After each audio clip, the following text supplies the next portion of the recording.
मोहोळ तालुक्यातील जनता विशेष करून राजन मालकावरती जनतेचं प्रेम असल्या कारणास्तव ते बॅनर वगैरे हे ते तुम्ही म्हणता त्या गोष्टी. आमचं पूर्ण त्यांच्या मालकांच्या कुटुंबावर प्रेम आहे.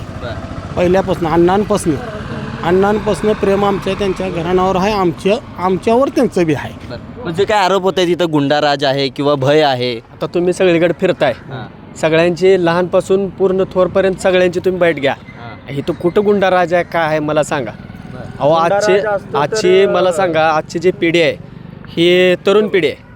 ही आता कसलं आता सगळं सोशल मीडिया आहे. सोशल मीडिया असताना नाही चालत ती आता पहिल्यासारखं. ती मला सांगा 40-40, 50-50 वर्ष कुठं गुंडगिरी असते का? हे म्हणायचं आहे उगं. तिसरी पिढी आहे ही, तिसरी चौथी पिढी आहे. गुंडाराज असता तर त्यांच्यासोबत गेलेच नसते कोण. आमची चौथी पिढी आहे की त्यांच्यावरती प्रेम करते आणि अजून पुढची देखील पिढी त्यांच्यावर प्रेम करणार.